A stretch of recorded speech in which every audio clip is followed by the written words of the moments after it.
How to rid candida in 24 hours and make sure it doesn't come back. The candida treatment that most people are prescribed is designed to fail, and I can prove it with just one little piece of information. The research shows that once the candida has built this protective shield inside your gut, it's called a biofilm. It literally takes 1,000 times the normal dose of an antifungal to penetrate this protective biofilm to get to the candida. But once I show you how it works, you'll be able to crack it open and get to this candida. Very A to B. But before I break this whole thing down, I want to tell you the single most powerful thing you can do right now to start to dismantle this biofilm is called Saccharomyces boulardii. And they found that it produces these very powerful enzymes that can literally go into this protective barrier biofilm and start to dismantle it. All right, the first thing about candida, people think it's just like a yeast. It's not. It's actually something much more pathogenic.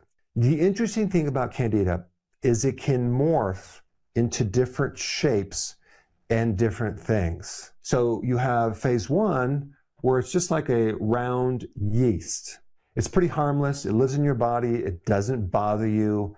It's part of the normal microbiome. Everyone has it. It's no big deal. But this can then turn into the second version, which is like a chain. And then from this chain, it goes into the phase three, which is a filament. And filaments are like roots with barbed wire. This morphed phase three candida can literally drill into your intestinal wall. So the question is, what triggers going from this phase to this phase? Well, in this phase, you have large numbers of these guys, and you also don't have very many defenses against this, okay? So it has to be the right environment. And just so you know, candida thrives in environments that are very alkaline, okay? Just make mental note of that. We'll come back to it. So the candida is very opportunistic. It waits for the right time to come out and beat you down. And at this stage, they're building this biofilm protective shield. So they're under the radar.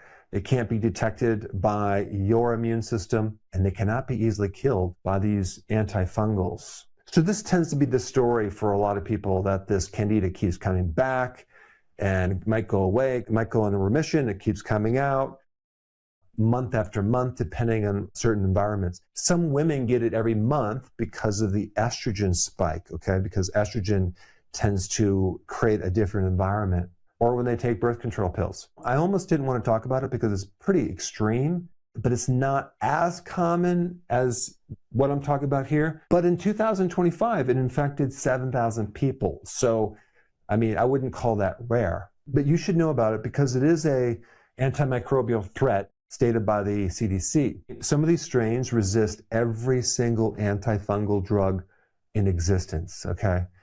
Now, the bad thing about this is the mortality rate is between 30 and 60%. People die from this, but it's mainly a hospital superbug. One of the absolute worst places to be when you're sick is in the hospital. So let's talk about the environment that makes your body very susceptible to pulling in this candida. Number one, the big one, antibiotics.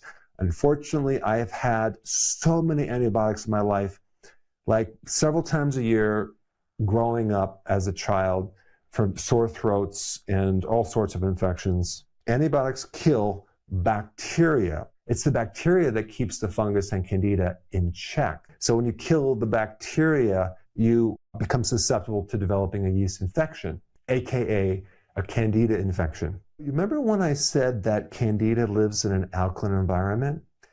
Well, the byproduct of when certain microbes eat fibers and other things, they produce acids like butyric acid and acetic acid and lactic acid. Those acids create an environment where this candida cannot grow that well. But if you kill them with antibiotics, your pH starts becoming more alkaline. Unfortunately, 80% of all the antibiotics in the US go to livestock. So even if you don't take them, you might be getting them indirectly. Number two, sugar. Candida eat sugar. Now, you can also get this sugar from consuming refined starches as well, aka junk food, because pretty much all junk food has starch and sugar in it. But sugar specifically is the food that Candida lives on. And the byproduct of this sugar is ammonia.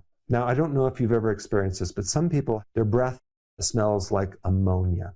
The ammonia is a survival thing because ammonia is super alkaline. So the more ammonia that it can release into your body, it can live longer because now it just changed the environment. And the worst thing a person like that could do is keep eating sugar. Number 3 is stress.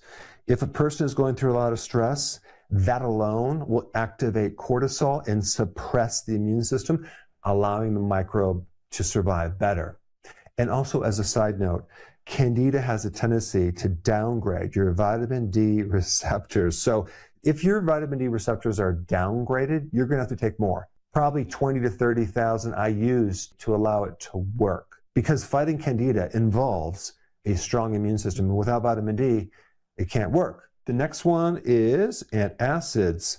Again, if you reduce your stomach acid and you make it more alkaline, you're going to allow the Candida to thrive. Antacids, birth control pills, estrogen from pregnancy, all create an environment that makes you more susceptible to Candida. Now let's talk about the 24-hour protocol, okay?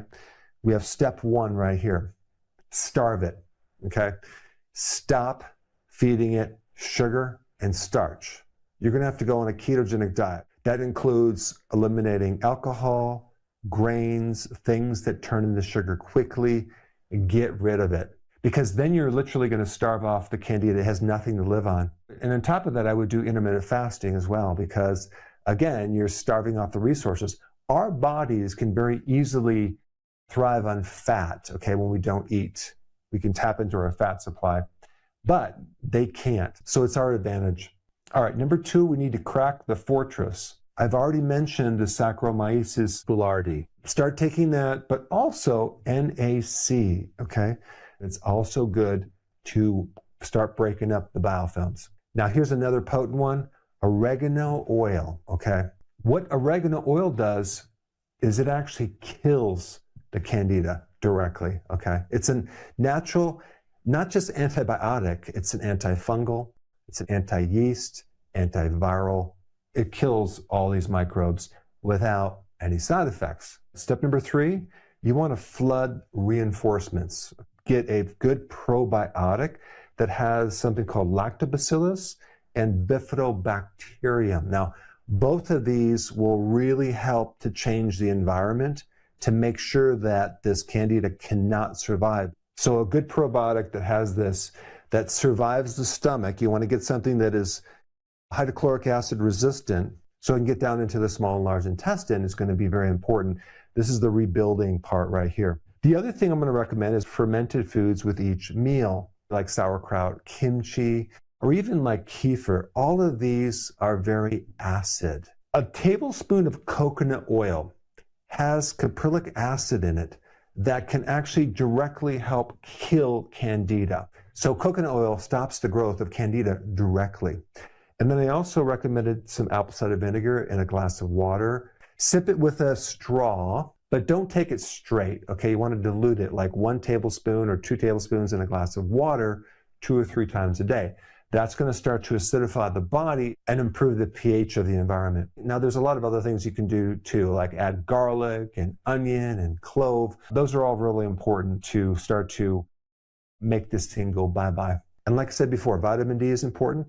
Now, if you can get out in the sun, that would be best, because then you're going to get the vitamin D. But if you can't, then take at least 20 to 30,000 IUs of vitamin D3 every single day. And of course, with that, make sure K2 and magnesium to allow it to work better. It wouldn't hurt to take some zinc, but sometimes when you get a vitamin D product, it actually comes with a zinc, so you don't have to worry about that.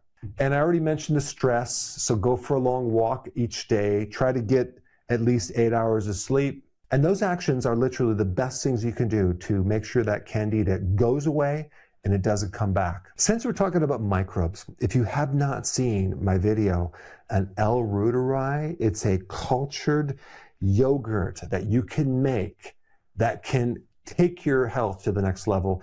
It'll increase oxytocin, which will decrease your stress. And that's also not a bad thing to take with this, because the pH of that is extremely acid.